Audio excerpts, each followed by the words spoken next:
Providing their children with as normal an upbringing as possible has further endeared the family to the public, showcasing their commitment to balancing royal tradition with modern family life. In a monarchy that often faces scrutiny for its opulence and detachment, Prince Edward offers a refreshing contrast. He represents a quieter, more relatable form of leadership, one that prioritizes substance over symbolism and actions over accolades.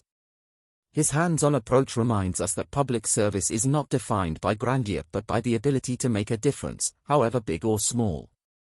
As the monarchy continues to evolve under King Charles III's vision of modernization, Edward's role feels all the more significant. He embodies the values of dedication, humility, and genuine service, qualities that resonate deeply in a modern world searching for authenticity. Prince Edward may not be the most visible royal, but his quiet contributions have left an indelible mark, proving that sometimes it's the quietest voices that carry the greatest impact. A drama-free life and a grounded family, Edward's personal life is as admirable as his professional one. In a family often marred by scandal and media scrutiny, Edward has managed to steer clear of controversy. His marriage to Sophie Rhys-Jones in 1999 remains one of the most successful and stable unions in modern royal history. The niceties of royal lineage and tradition were likely the last thing on their minds when they made their first public appearance as husband and wife, simply radiating joy and love. Sophie, now the Duchess of Edinburgh, has been praised for her warmth, poise, and ability to connect with people on a human level. Together, Edward and Sophie have embodied a modern yet dignified version of royal life. The weight and wonder of Buckingham Palace must be fully understood to grasp the significance of Edward's recent departure from Buckingham Palace. We must appreciate the palace's importance, both to the monarchy and to Edward personally. Buckingham Palace has long served as the operational heart of the British monarchy, a place of tradition, power, and history. Its gilded halls have witnessed countless state functions, diplomatic meetings, and family milestones, echoing with the footsteps of monarchs like Queen Victoria, King George IV, and most recently Edward's mother, Queen Elizabeth II.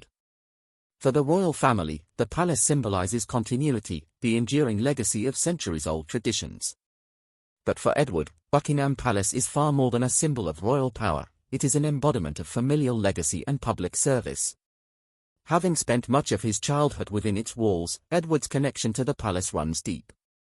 As a boy, he grew up alongside his older siblings, Charles, and Andrew, under the watchful eyes of Queen Elizabeth II and Prince Philip.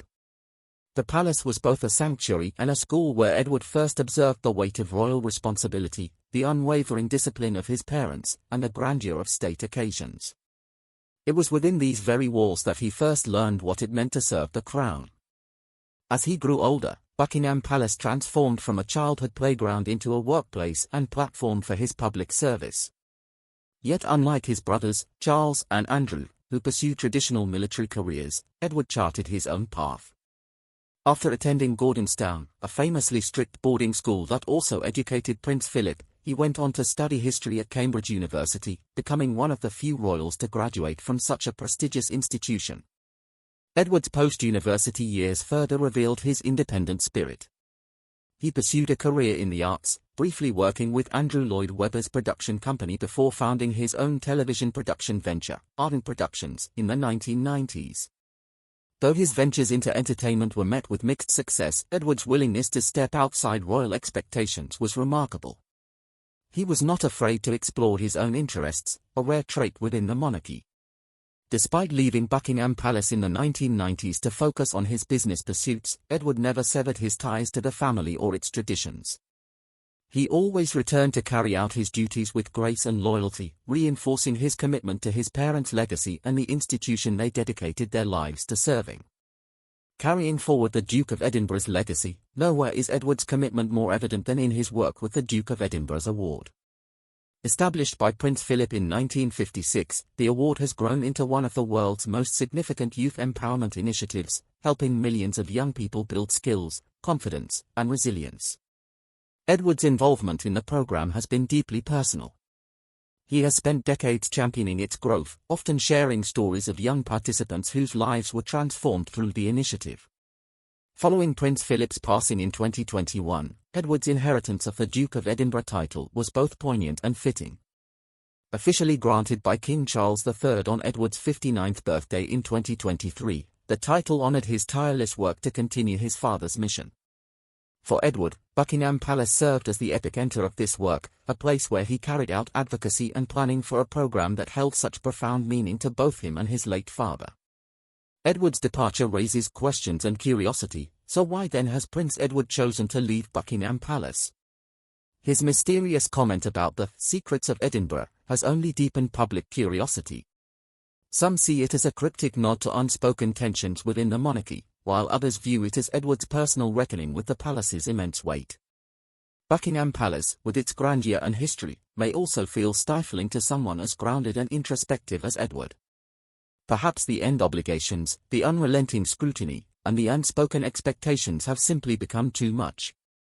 For the royal family, Edward's departure raises broader questions about the monarchy's future. Buckingham Palace is more than just a home, it is the face of the institution. For someone like Edward, who has always embodied calm loyalty and quiet strength, stepping away feels significant. If a man as dutiful as Edward finds cause to leave, what does that suggest about life within those storied walls? A legacy of service, not status. Despite his departure, Edward's legacy remains intact. His work with the Duke of Edinburgh's award, his quiet dedication to causes like youth empowerment, education, and the arts, and his approach to public service have left an indelible mark. Unlike royals who may be defined by their status, Edward has consistently chosen to define himself through service. His departure may signify a personal choice to prioritize family and well-being over tradition, but it does not diminish his role as a champion of his father's legacy and a modern royal. In the end, Buckingham Palace may lose one of its most steadfast figures, but Edward's contributions will endure far beyond its gilded walls. His departure serves as a reminder that even in a family defined by tradition, change is both inevitable and necessary. Whether his move signals deeper tensions within the monarchy or simply reflects the choices of a man who values family, privacy, and purpose, one thing is certain: Prince Edward's legacy will continue to inspire, quietly, humbly, and with unwavering grace.